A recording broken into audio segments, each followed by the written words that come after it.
My name is Michelle Archer, and I'm going to welcome everyone to Success Secrets number 3. My guest today, I think you're absolutely going to love her, Jessica Blodgett.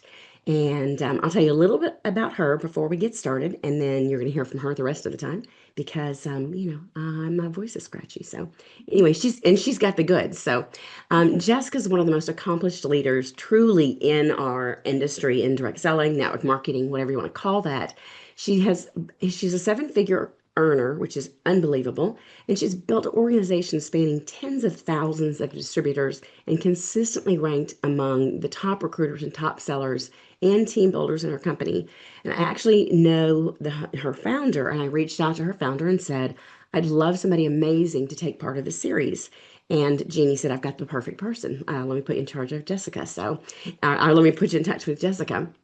So she has earned a tremendous amount of success, and then the proof is in the pudding in the numbers from her founder. And that success has earned her opportunities to travel the world. But she believes that the greatest reward isn't recognition necessarily, it's helping women discover what they're capable of, discover that they're capable of more than they ever imagined they could be. She's known for her authentic leadership style. Jessica has a gift for developing confident leaders, creating cultures of people who never want to leave, which is great, and teaching the mindset, systems, and influence required for lasting success. So, with that being said, Jessica is going to share with us a few seven-figure secrets. Anything to add to that, Jessica, that I might have missed? Thank you for that. It's sometimes, it's a different feeling to hear about yourself and what you've accomplished, but this has been a 13-year journey. And I'm also a mom and a wife, and I have two dogs and two cats, and we live in the Midwest. And I was born and raised in California and moved to the Midwest, so totally different kind of lifestyle and culture. But I'm excited to talk to everyone because I started this industry as a teacher, a full-time teacher, and quickly, in that 13 years, I quickly embraced the challenge to go full-time. So I'm excited to talk about all the things, all the little nuggets I learned along the way and how I transformed that into my own way of doing things. Love that. And thanks for what you did as a teacher. That is a hard, thankless job most of the time. So, tell us what company you're with.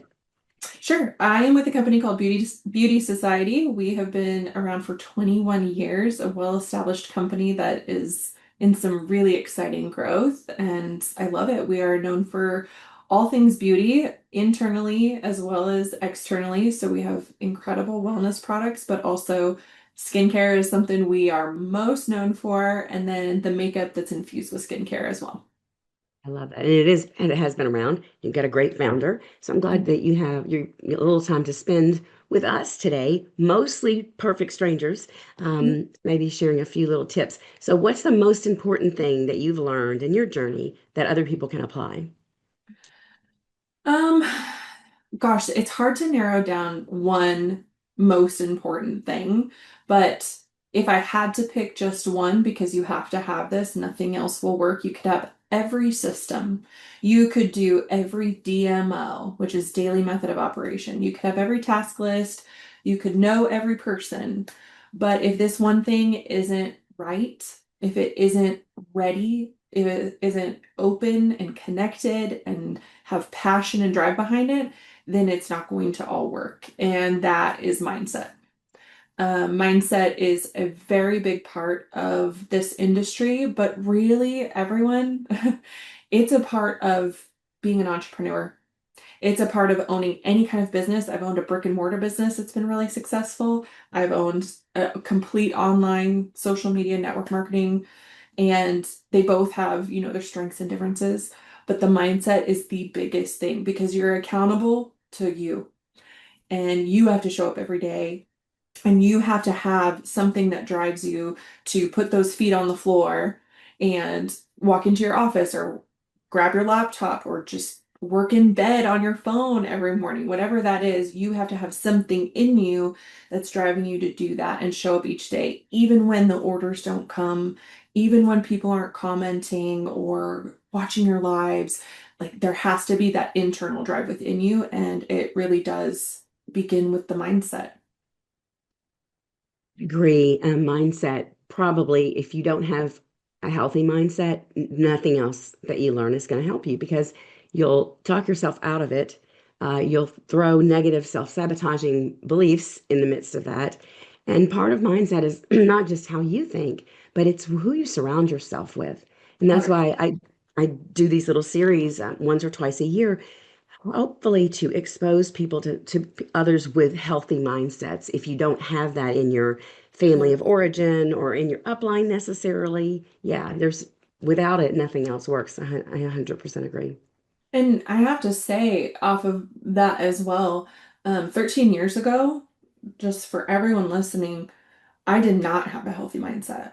I had to change and pivot so many ways of thinking because I grew up just, my mom was a more negative kind of person. And so I had to start looking and shifting when I saw things happen to me or for me. When I saw, things not working or whatever it was, something that was perceived as negative, I had to learn how to shift that to make it either work for me or for me to just develop or learn a lesson in some way. I had to find or make a positive out of everything. And that takes so much work. Like mindset, I could talk about mindset for so long. It takes a lot of work, personal self-development, self-care. For me, I also incorporated some therapy in there, good relationships around you. There's a lot of things that go into getting that healthy mindset. It's not success that creates a healthy mindset. You have to have the healthy mindset to create the success. Absolutely. I teach classes, and so one of the series that I recently did was called Mindset Makeover because it is so important. If you Yeah. don't get that negativity out of your head and start to look at possibilities instead of obstacles, you're going to be right where you are a year from now. So it's a hugely to me too. I could talk about it for Yeah. hours. Yeah. Okay, what's the second thing for you? The tip two. Oh, wow. Okay, so the mindset's there, right? The next thing really is going to be creating habits. So the habits, and I can tell you exactly the habits that I've developed that have actually, I've had them all along. I've tweaked it, of course, little bits to make it um, the best for me, but creating habits, you know how they always talk about. So I went through a very big health journey. I've lost 120 pounds since 2018.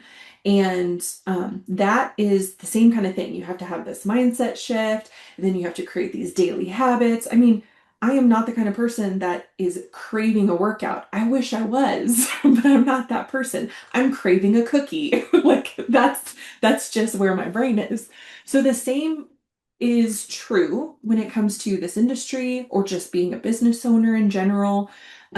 You have to create a set of habits that when you are pulled to wake up in the morning and you're putting those feet on the ground, what are the steps that you're going to take? And I call it, my team knows this, I say it, I've said it until I'm blue in the face, my non-negotiables.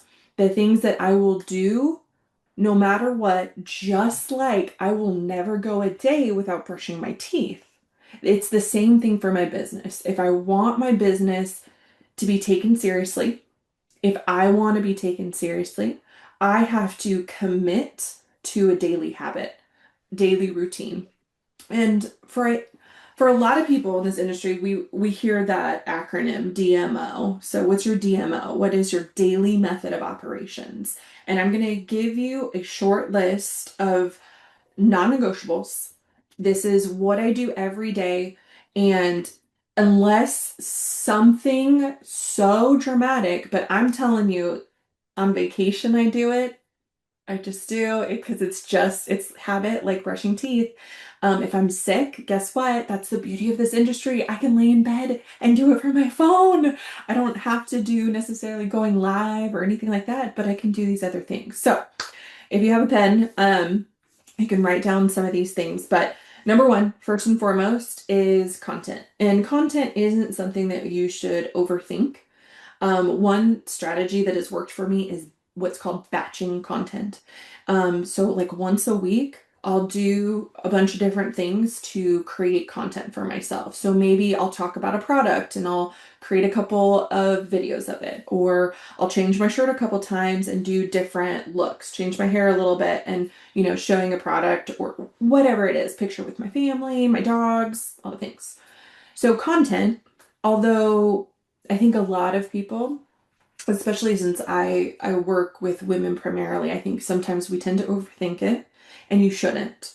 Content is everything in your life. Content on social media, especially in this industry, it should literally look like you are giving a front row seat to what you do in your daily life. What do you eat? Where do you go? What did you buy recently? What are you cooking? What are you sewing? What are you creating? What did you go do with your family that day? Are you planting something? Are you washing your face? Are you putting on your makeup? What are you drinking? You see where I'm going. So, content is first. And I always I'm feeding content into my stories. I do at least one quote a day in there that speaks to me. I do a mixture of lifestyle. So, what am I eating? What am I working out with? What am I doing that day? Whatever it is. I'll throw in a little bit here and there of Beauty Society. So, it may be talking about why Beauty Society is different. It might be talking about me and who I am. It might be talking about a product or a sale. So I always like to feed into my stories. I pretty much don't like to have anything less than 5 stories going a day, and I kind of do it throughout the day. Number two, for the content is you want to have at least a post a day. I really try to strive for 2 a day, but totally different. You don't want to always be posting about your business because remember, your business is one aspect. It's your brand that people are buying into. It's your brand that people are connecting to. And so, just like I said, you have to give people a front row seat. You don't have to expose every aspect of your life, but you have to share who you are. What makes you tick? What do you love? So, posting is also important. And posting can also be going live. It could be a pre-recorded video. It could be a reel. It could be just a post that you're writing, what you're feeling. There's all different kinds of things. So, content is kind of that first one with the DMO. What I've created in 13 years, I learned this from a mentor who didn't even know she was a mentor. Um, I soaked up everything I could. And one of the things she said is when she wakes up in the morning, she stays in bed, opens her phone, looks at it, and gets 1 or 2 things done right then and there so that then she can put her phone down and go take care of herself, go take care of her kids, do what she needs to do to get the first part of her day done. And so I've followed that for 13 years. I don't think there's a day that's gone that I haven't done that. So the content, and then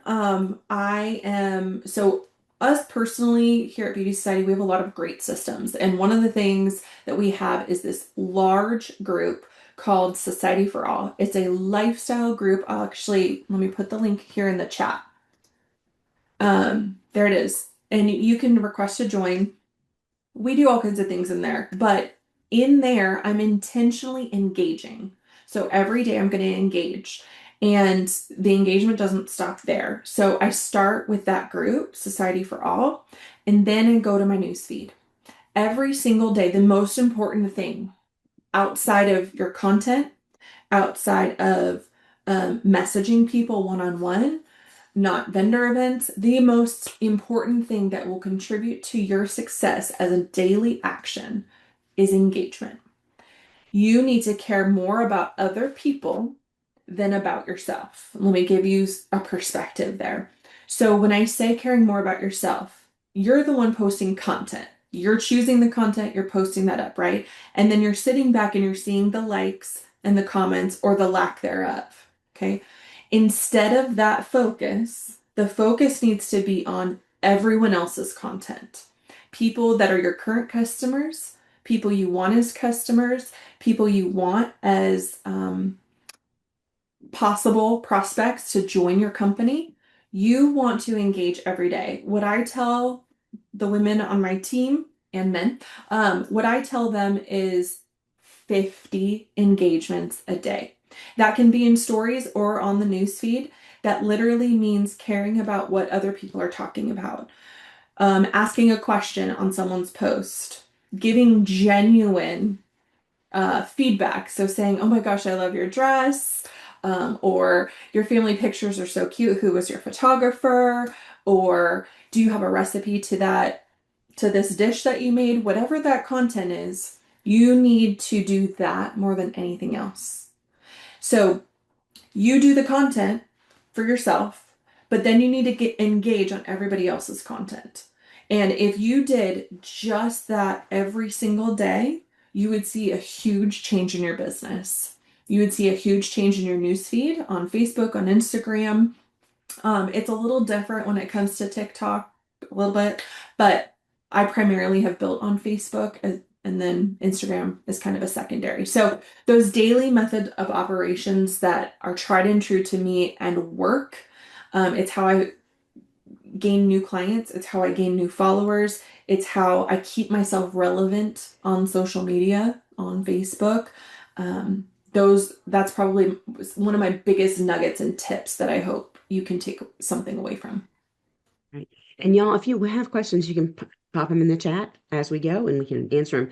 So I love that. And I love that you're not just posting your stuff and running away. You're engaging with other people on their posts. Who are you looking for as far as posts to engage on? How Yeah, do you, so for me, there's a fine line.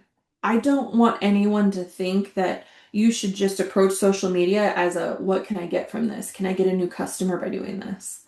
That's the ick. We don't want the ick, right?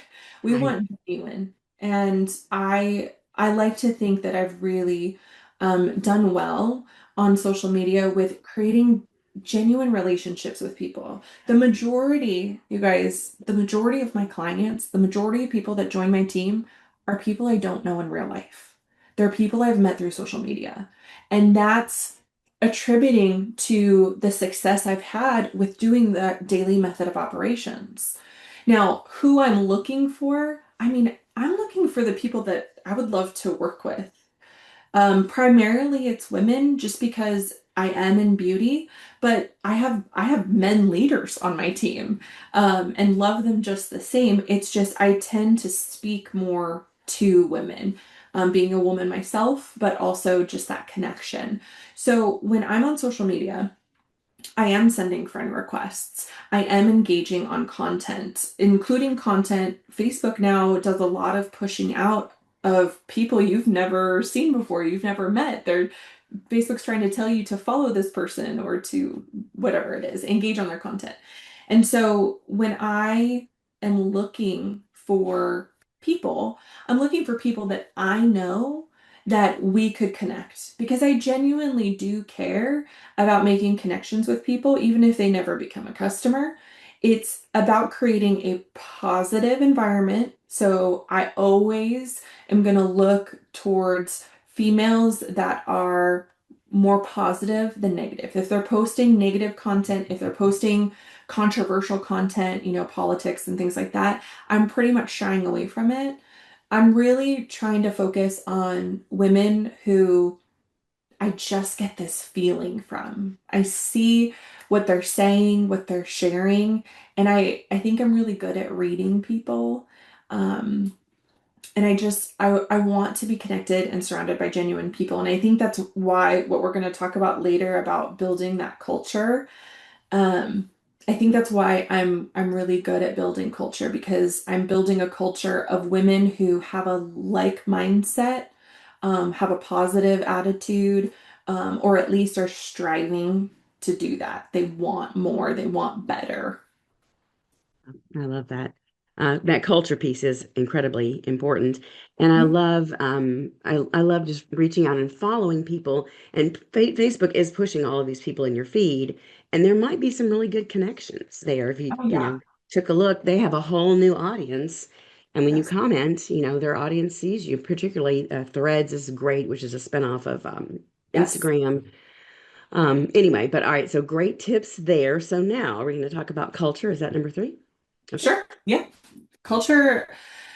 So, what do I mean first when I say culture? So, when Michelle and I were talking originally, I was telling her how something that I really pride myself on is developing culture, a culture where people want to be a part of it and people want to stay. They feel seen, they feel heard, they can have fun, they can have the best skin of their lives, all the things in one.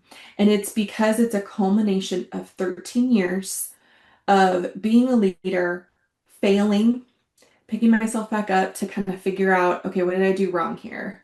How did I mess this up? Okay, I need to shift this. Realizing I need to do self work. Okay, all right, so maybe I do need to have some therapy to work on some trauma and other things, baggage I bring to situations and relationships. And I've learned so much about myself, so much about how people want to connect as humans, the sociology of it, that I've really taken all of these aspects of personality tests and types, are you the oldest daughter? Or what is your love language? Or what is your color personality?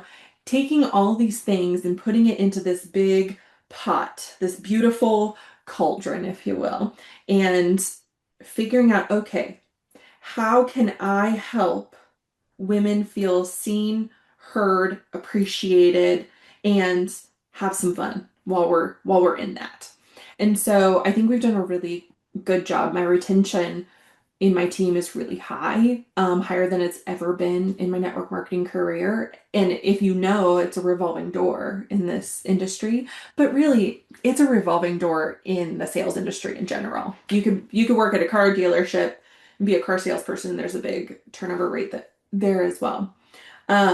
But when it comes to culture, for me, so much of this is online. So how do you connect with people? And I think one thing that's really special about what we've been able to do is the idea of the ideal culture matched what the owner of Beauty Society was, is, and wants. Her name is Jeannie, and when I came to Beauty Society 3.5 years ago, I met with her and asked all the hard questions because I'd been through a lot. I'd been through and learned all the things I didn't want as a leader within a company, types of products. I learned all those things. And then I realized, through different stepping stones, the kind of leader that I wanted to be, the kind of company I wanted to be a part of. And it really was this beautiful, perfect storm with Beauty Society. And so I said yes. And I immediately ran from day one. And what's powerful is my owner, she has my back. She is right here. If I call her, I could call her on a personal cell phone right now and say, hey, I need you to get on a Zoom with me tonight. Can you do that at 7? She would say, absolutely. Um, she would ask questions, she'd be like, how are the dogs doing? She's just a very personable person, but it's the same with my upline. I chose my upline very purposely here. I'm so glad I chose who I chose. Her name is Haley Spencer. And I've noticed that Jeannie, what she has created, just her corporate culture, and let alone like her own mindset. And then the products that support, women feeling their most beautiful, women feeling the healthiest, internally that they can, feeling seen and heard. All of it just really supports. And if you're a leader listening to this, when you can again care more about other people than yourself, than your paycheck, than whatever rank you are, than the incentive trip you can earn, when you care about other people genuinely, everything is going to fall into place. And so, one of the biggest questions I get asked all the time, especially with friends that I have in the industry who have thousands and thousands of people like I do, how do you keep it all straight? I think the teacher brain comes into play because as a teacher, I had, 6 prep periods, 30 students in every one. You memorize every name, it's a skill set, sure. But do I know everyone on my team? No. But the thing is, I want to. My desire is there. I care about people. I have had so much success. I know part of it, there's a little dash of luck in there, but to be honest with you, I've worked really, really hard at this. I've created something that I believe in, but I have passion behind it. I care about other people, and I genuinely want people to learn what I've learned. I want other people to have the success. I've made it. I've made the money. I want women, the everyday woman that was me 13 years ago, the mom with the baby on the hip, and she's also pregnant. The woman, I have a top leader, I think she's here. She's in her mid 60s, and she is one of my biggest leaders on my team. Never had success in this, and just came out of the gates and was the most coachable person, and still is to this day. Shout out to Cheryl. I have so many amazing leaders that come from all walks of life and that desire for me to touch them. I want to spend time with them. So, again, this is me really speaking to leaders. Those of you that want to build a team or you currently have a team, you need to care about them. You need to care that they want this. You need to give them a little dash of inspiration. You need to do the shout outs. You need to find the things to shout people out for. You need to want them to earn the incentive trip, not, am I going to get spot number one? And then everyone else is okay, well, then we can take care of you after. Like, you genuinely have to care about people. And so I think that all goes into that culture piece that I was talking about. I just really want this to be something, I want it to be the last place I'm ever at, grow old, walking across stage, but I want it to be one of the most incredible communities that anyone could be a part of. And I think a lot of the women would probably say that it's very inspiring and incredible, and it's because we all come in with that similar mindset, or we're willing to shift to that mindset, that we're not alone, that we don't have to reinvent the wheel, we don't have to figure it out, we don't have to do this by ourselves. We can truly build lasting friendships, that it doesn't matter what your rank is, it doesn't matter how much money you make, or if you're a top anything. If you show up, if you care, if you want to learn, if you want to work on yourself, if you want to, look and feel pretty in that process with skincare or whatever it is, you can be a part of this. You can have a seat at the table with us. I think that culture piece is so important. What you put out there, you get back. And so when you lead that way, that you just want to help women or men, whatever, Yeah. have the business of their dreams, you're going to naturally attract other people who have that vibe. Um, um, and so it's really important. Sometimes in our industry, there's a lot of desperation recruiting. I need one more for this trip. I need one more for this. Yeah. And there's straw figures, and that's terrible for culture. Um, it, those people do mediocre production because they never really wanted to do this anyway. And Yeah. so your vibe really does draw the tribe. It does. Definitely. I Yeah, agree. 100%. We had one question, which was Sure. how long would you talk to someone on social media before you mentioned your business? Something like that. Yeah. Have to I guess. think that's a good question, and I think it's a very common question. There isn't a blanket answer there, I don't think, unless Michelle, you think maybe there could be. I go by this gut feeling, and I personally, at this stage in the game, I don't say, "Hey, by the way, do you want to get some mascara?" I don't do that. I That's where I kind of let the content speak for itself. If I see someone is engaging on my content, especially stories. Stories is where it's at. Let me just tell you, because you can post all day long and never know who saw it. But in stories, you can see every single person that's watching your stories.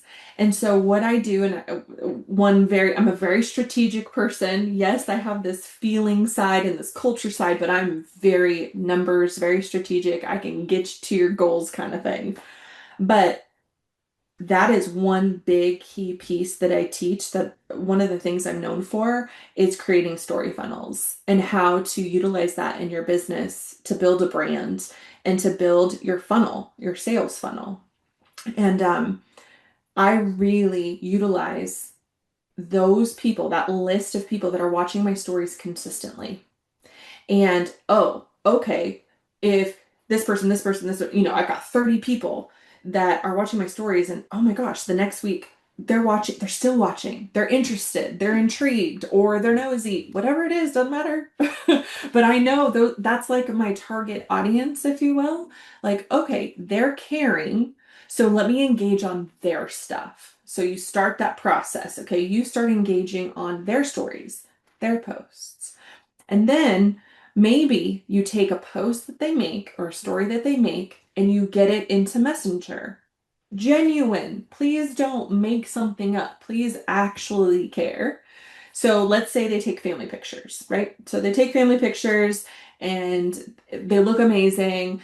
And you want to get in Messenger. So you get in Messenger and say, your family pictures are absolutely beautiful. I love the color scheme. I love where you did it. It just looks fantastic. And I wanted to let you know. It's a really genuine comment. That's how I truly feel. And I'm starting the relationship.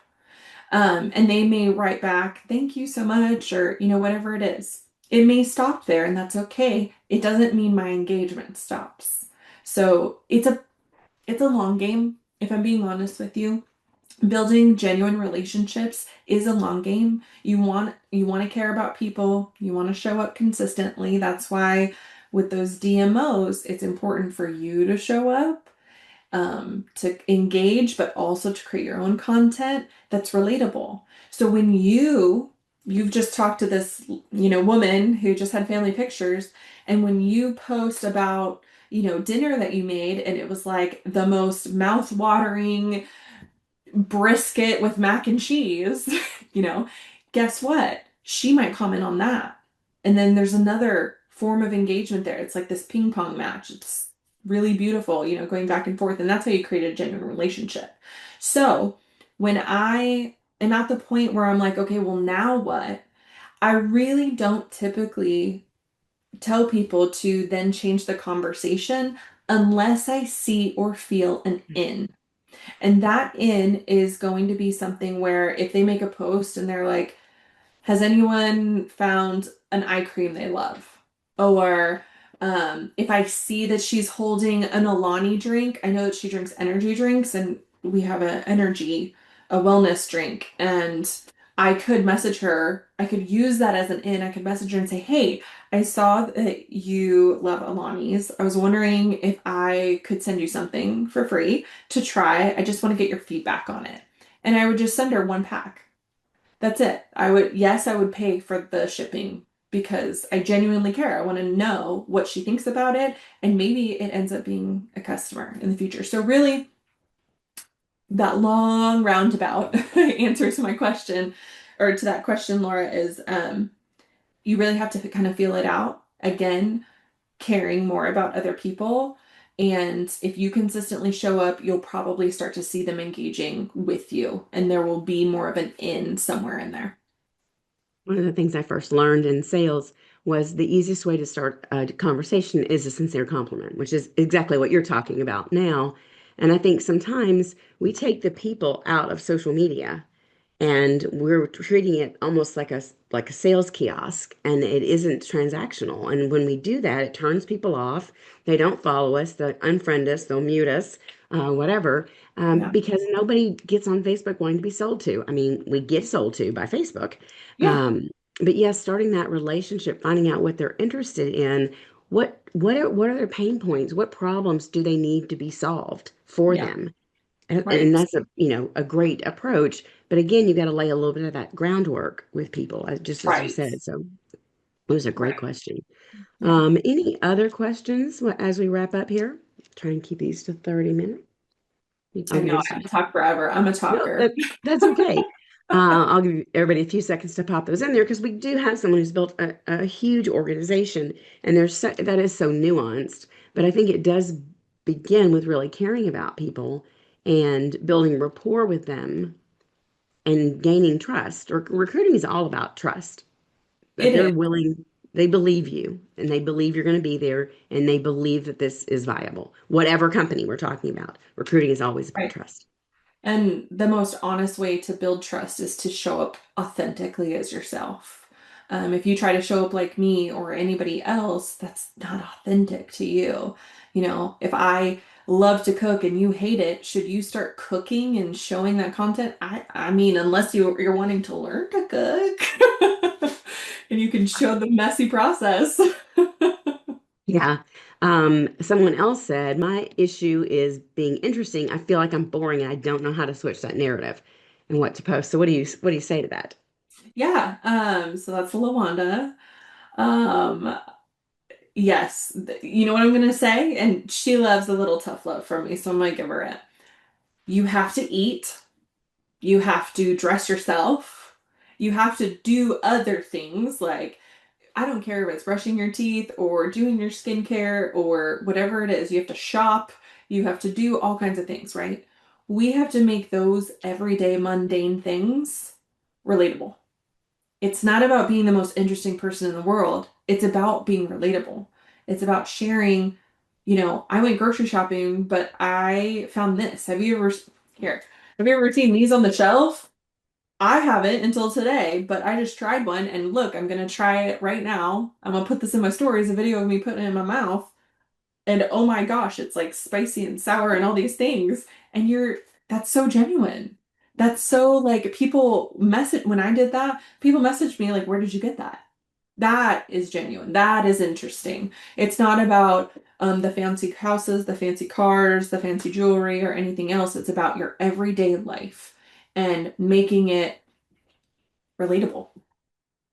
Yeah, it doesn't have to be entertaining all the time. Your Mhm. potential clients and potential teammates are just like you. Their lives are full of more mundane, Yeah. boring stuff. I need to shoot a video. We got a new dishwasher and it's 3 racks and it's like so hard Oh, to get stuff in there. Yeah, it's a whirlpool. I kind of like it if anybody's looking. But anyway, it can be something silly like that. Like, what do we do with this stupid top rack here? Um, it's moderately helpful. But anyway, thank you so much for joining us today and sharing. I want to give everybody just a few more minutes to pop anything else in chat before we wrapped up. Angelique says she likes the idea of using the mundane things. We don't always need to be dancing yeah. and, popping champagne and living the high life. It can just be average stuff that people relate to. And they're like, oh gosh, that's just like me. Especially running around with, you know, doing groceries and in the car this way and in the car that way. That's just a day in the life of Yeah. the average working woman here. Um, but anyway, thank you again so much for coming on and spending your time talking to people who are, not in your organization, just building the industry. And I think for me, that's such an important thing. This industry built me. And so Yeah. it's so important for me to build, to give back to that. And things like this, having people like you on so willing to share, really do help build our industry for the future. And I don't think we're going anywhere. People ask me, I think No. direct selling and network marketing is as strong as it's ever been. I think it keeps getting polished, to be honest. I love Yeah, it. me too. Absolutely. All right. So we've got the link that you can follow Jessica, and I would encourage you to do that because, success leaves clues. That's the whole point of this. And I would definitely watch what she's doing on social media because she's doing something right. And part of Yeah. that can be duplicatable for you. All right. Yeah, So I'd there's love some to. links. Anyone can send me a follow or maybe a friend request. I don't know. Facebook's weird about that, but Instagram and all that, of course. So thanks for having me, Michelle. I really appreciate it. I'm very passionate about this industry, and maybe I'll do some more stuff on my personal page for people to learn from. Yeah, I think that would be a great idea. All right, everyone. Thanks for joining us live, and we'll get the replay out for people who couldn't be here. And again, thank you so much, Jessica, for your Sure. time and your wisdom. All right. Yes. Bye, everybody. Y'all have a great rest of your day. Happy 4th coming up. Yes.